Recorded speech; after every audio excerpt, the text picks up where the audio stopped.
Lamine Yamal élu meilleur joueur de la saison juste devant Dembélé. Je sais que tous les fans du FC Barcelone sont contents. Ouais, voilà, ouais.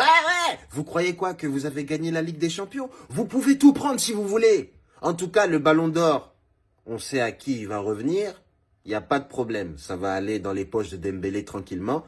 Mais si vous voulez donner le meilleur titre de meilleur jeune, meilleur joueur de la saison à Lamine Yamal, faites! Allez-y! Faites comme vous voulez. Oui, c'est pas grave. Et en vrai, on va pas se mentir, c'est vrai que ça a été le plus impressionnant. Parce que, attends, 17 ans, le mec, il est là, il y a des adultes, il leur fait du grand n'importe quoi. Champion d'Europe, hein, quand même, l'année dernière. Hein? Comme c'est pas rien. Hein. Voilà, donc peut-être que Dembélé, il a remporté la Ligue des Champions, mais lorsqu'il a rencontré Lamine Yamal et l'Espagne, yaï! Wouh! Donc, en tout cas, bravo à Lamine Yamal. Désolé et bisous à tous ceux qui ont la rage contre lui, parce que je sais qu'il fait tous les gros titres. Dès qu'il fait une soirée, les gens ils sont là. Ouais, regardez, le petit de 17 ans, il fait une soirée. Mais c'est quoi ce délire? Hein?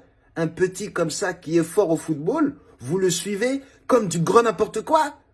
Pourquoi les caméras elles suivent Yamal comme ça là? Hein? Pourquoi vous suivez pas les dirigeants? Ouais, c'est eux qu'on a envie de savoir. Ce qu'ils font tous les jours et toutes les heures. Quelles soirées ils font. Ouais, quelles soirées font nos dirigeants? Hein? C'est ça que moi je veux savoir. Toujours Yamal, ouais, il prend la grosse tête. Et nos dirigeants, ils prennent pas la grosse tête? Hein? Répondez-moi. Et là, il n'y a plus personne, il n'y a plus de journalistes, il n'y a plus de documentaires, il n'y a plus rien, il n'y a plus d'articles. Voilà. Donc là, je sais ce qui est en train de se passer. Il y a le harcèlement envers un petit qui a du talent. Voilà. Donc il faut arrêter de parler en mal de lui. Il est très jeune. Hein. Ça aurait pu être ton fils. Tu t'es là sur les réseaux sociaux, tu l'insultes. Tu te rends compte, Adil Rami, hein, t'es champion du monde. Tu vas parler de Lamine Yamal, tu l'insultes, tu dis ouais, il prend la grosse tête, et je sais pas quoi. T'as gagné Danse avec les stars.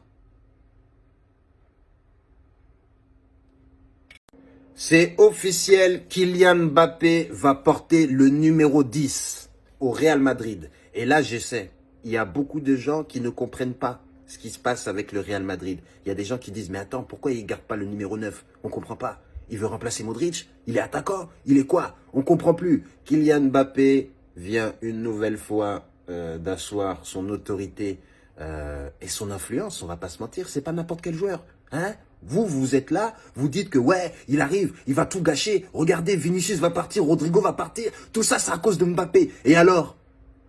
C'est pas ce grand joueur que vous vouliez? Hein? Pourquoi vous voulez d'autres stars? Le français suffit amplement. Vous n'avez pas vu le nombre de buts qu'il a mis? Faites une équipe autour de lui. Arrêtez de vous énerver en disant « Oui, je ne comprends pas, Vinicius était là là là. » Oui, Vinicius était là là là. Mais là, Vinicius n'est plus là là là. Tu comprends? Maintenant, c'est Mbappé, la numéro 10 au Real Madrid. Ouais, Kiki de Bondy. Voilà. Ouais. Je sais que les mecs du Real Madrid, ils comprennent pas. Il y en a qui sont contents, qui disent voilà, c'est bien numéro 10, mais c'est aussi un aspect financier. Parce que là, regarde le nombre de maillots en numéro 9 qu'il a vendu. Et là, imagine le nombre de maillots en numéro 10 qu'il va vendre. Imagine. Oh là là, les billets vont tomber. Ben oui, soyez contents. Arrêtez de vous fâcher. Kylian Mbappé va faire une autre saison en mettant un nombre incalculable de buts. Après, au niveau trophée, je ne sais pas ce qui va se passer. Je ne sais pas. Voilà. Donc, parce que là, on va pas se mentir, il y a quand même un nouvel entraîneur qui va devoir asseoir un nouveau plan de jeu. Et en plus, il a parlé de dire que lui, il met qui il veut sur le banc. Donc, c'est même possible que Mobutu se retrouve sur le banc. Tu te rends compte? Enfin, Mobutu, Mbappé, je me suis trompé. Mais tu te rends compte la dinguerie? Hein? Oh là là, le dictateur de Bondy peut se retrouver sur le banc? Quoi? Celui qui va vendre le plus de maillots au Real Madrid? N'importe quoi. Bon, en tout cas, on va suivre cette affaire aussi de très très près. Vous avez vu, Lamine Yamal, hein? Prochaine vidéo. Ouais, bien ou quoi? Tranquille ou quoi? Ouais. Là, Zelensky commence à s'énerver en Ukraine. Je ne sais pas si vous avez vu ce qu'il a fait, mais là, c'est une dinguerie. Il a carrément supprimé des organismes qui travaillent pour contrer la corruption en Ukraine. Ouais, là, toute la population est sortie en disant « Non, tu te prends pour qui? Tu te prends pour Poutine ?» Ah bon?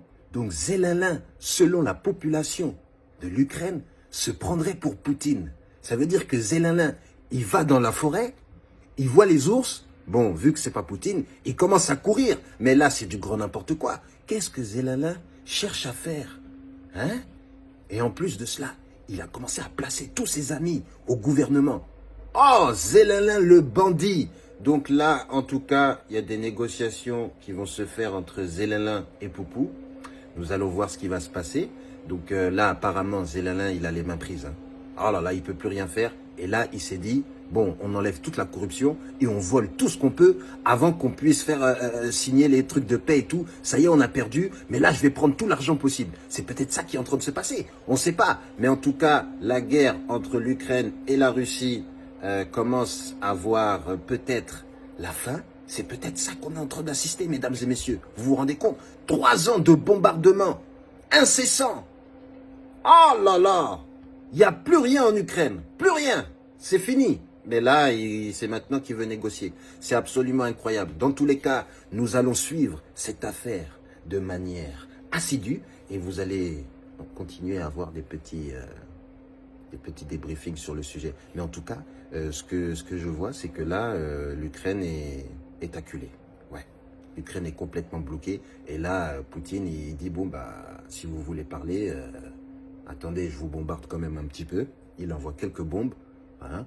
Il dit, attendez, je suis occupé. Pendant qu'il est occupé, il envoie des bombes. Ouais.